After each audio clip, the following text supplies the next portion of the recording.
Coming up on Mountain News this morning, a complaint is filed against Attorney General Daniel Cameron just one day after he announces his bid for the governor's office. And nurses from across the Commonwealth call for some major changes while at the state capitol. Dedicated to Eastern and Southern Kentucky, this is WYMT Mountain News this morning. 6 o'clock on the dot. Good Friday morning as we are on the doorstep of the weekend. Jim Freeman is here, and that's me, and I'm glad you're there. Brandon Robinson has a look at the weekend forecast. Brandon, what are we up against this weekend? Listen, when you start talking about yourself in the third person, that's you know the weekend is approaching. That's a good way. We're due. That's exactly right. And it's a much-needed weekend, but a busy weekend for a lot of folks. And the forecast, hopefully, will cooperate for that. Let's take a look and see what's going on this morning. US 119, US 23 over at Jenkins. Quiet, dry for right now. We'll continue to see that trend for a little while for today, and then we'll see temperatures 50 or above. Basically 50 to about 63. I'm double checking all the sensors to make sure I'm not missing anybody. Yeah, 63 is basically the range there in our region. Expect Clintwood to get into the upper 40s here pretty soon. 81 our forecast high today, average high 75. The record 90 set back on this day in 1982. Jim? Thanks, Brandon. The Kentucky Democratic Party filed an ethics complaint against Attorney General Daniel Cameron just one day after he announced his run for governor. They say he violated ethics laws by investigating the Democratic governor he now wants to unseat. The Democratic Party wants the state executive branch ethics commission to investigate. The complaint cites past commission opinions barring an attorney general from investigating a governor and then challenging that governor in an election. The KDP says in 2017, Governor Andy Beshear recused himself from investigations into then Governor Matt Bevin because he intended to run against him. Stumbo and Beshear had to follow the rules, and they did. And let me be clear, Daniel Cameron does not get to play by his own rules.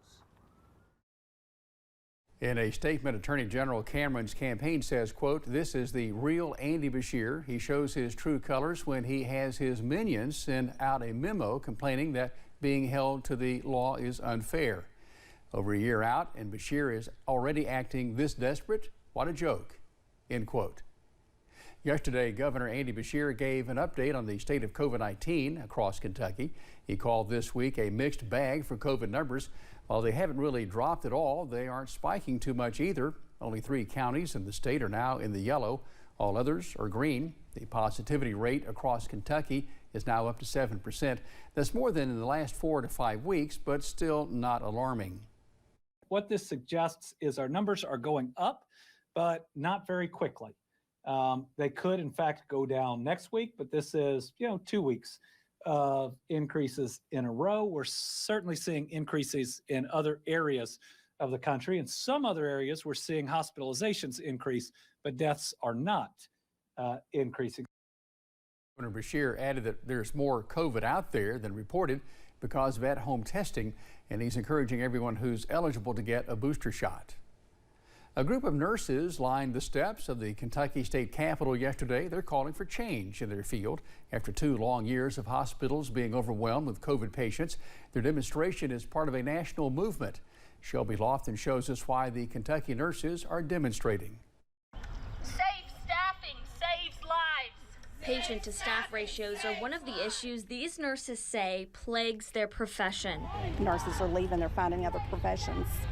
They're asking for higher pay and help at the federal level. You have to have this many nurses to this many patients to be safe. Signs read, "Punish violence." I was assaulted a couple years ago at work, and basically, whoever, if you press charges, they usually don't show up. Nothing's usually done about it. Back in December, Governor Andy Beshear declared a state of emergency because of the nursing shortage. He and others said a lot more people need to go into the profession to care for all of Kentucky's patients. Allowing more into the schools is not the only issue. You have strong well-educated nurses with master's degrees and bachelor's degrees who are the ones who are going to teach these new nurses. Demonstrators say those senior nurses are getting hurt on the job. When you go to turn a patient, a lot of times, sometimes it takes 4 nurses, 4 people, and we don't have them. They said mistakes happen. To pull out a medicine that sounds alike, looks alike another one by accident because you're having such a stressful day, you know, too many patients, too many people wanting too many things. They said if they had better staffing and workplace safety procedures, they would occur less frequently. Nurses have been fighting this fight for 30 plus years. This group says they fight because they love what they do. They're asking for tools to give the proper care. At the Capitol, Shelby Lofton, WYMT Mountain News. Participants in marches nationwide yesterday said they want the federal government to pass the Safe Staffing Act as well as the Workplace Violence Act. Mountain Comprehensive Care officials manage the healing program for survivors of sexual assault. In Prestonsburg, the mission is aided with a community approach that includes the mayor's office and the police department.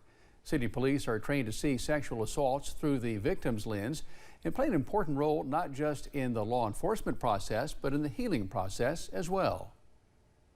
Not just actually the act of keeping it safe, but ensuring that they feel safe, that we're present, that we're active, and we're involved.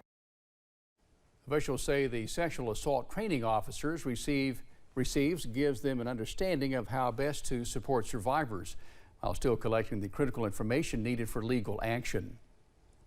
A walk-in urgent care will soon be available for those living in Perry and surrounding counties. First Care Clinic officials will begin seeing patients June the 9th of this year. The new clinic will be at 60 Fitz-Gilbert Road. The clinic will have multiple exam rooms, digital x-ray, and a procedure room. Kentucky Labor Cabinet officials say Kentucky will use federal funding to establish a mobile unemployment insurance office to make the program more accessible. The agency will be able to send mobile offices to underserved communities. The program will help people file for benefits, request payments, and review their eligibility. Officials also plan to use some of the funding to improve communication with unemployment insurance claimants. A group of students from out of state are lending a hand to a project in Martin County, clearing out an historic building and learning along the way. WYMT's Buddy Forbes has more about the journey for the jailhouse. Cleaning up. Oh, this in the back? Clearing out. Giving back.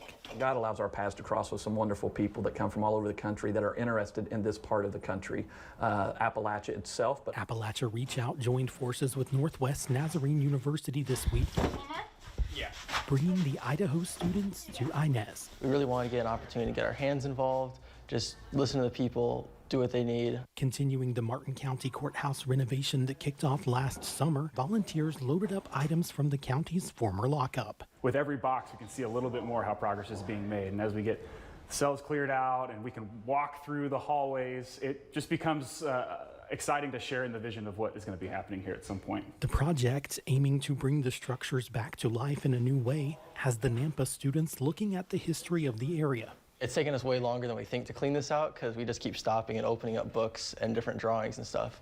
And it's just super cool to see. Giving them an appreciation for the stories behind the walls and the bars that surround them. Kind of just think through how it was then, how it is now, and just kind of place yourself in the shoes of the people that were here before you. Locking in the reality that they are part of something more. This whole area is just soaked in history, and it just feels like you're a part of a longer story. From an empty prison. It's exciting to know that we might be able to come back someday and have a small piece of shared story here. To endless possibilities. In Martin County, Buddy Forbes, WYMT Mountain News. Thanks, Buddy. The project will continue through next week and is one of many phases as the County and Historical Society work to plan for the future of the building, part of which has already been used to host comedy at the courthouse. Eastern Kentucky University is hosting its commencement today. There will be 2 ceremonies, the first at 10 o'clock this morning, the second at 3 in the afternoon. The ceremonies will be held rain or shine at Roy Kidd Stadium. But if severe weather does cause the ceremonies to be postponed, the makeup date is Saturday at the same times.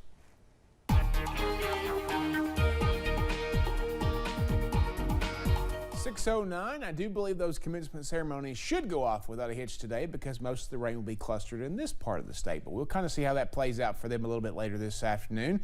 Temperatures here this morning across our region from 50 in Clintwood to 63 in Moorhead, Jackson, Logan, and Harlan. So wish I could have got all those 60s in there. And Pikeville, almost missed Pikeville there this morning. So again, not too bad of a start out there today. We're looking at dew points that are starting to creep up just a little bit, getting into those mid to upper 50s there, which is in between the comfortable and getting sticky category. So I have to kind of keep an eye on that, especially as we head deeper into today. 81 our daytime high. Chances for showers and storms and scattered variety later. Take your rain gear. You probably won't need it all day, but you might need it at times. Headlines. Scattered storms possibly all weekend, a brief cool down, very slight cool down, and then more rain chances as we head into next week. Jim? Okay, Brandon, thanks a lot. It's 6:09. Thanks for joining us for Mountain News this morning. More news is on the way. Coming up, the U.S. marks a very grim milestone just more than 2 years after the beginning of the COVID-19 pandemic.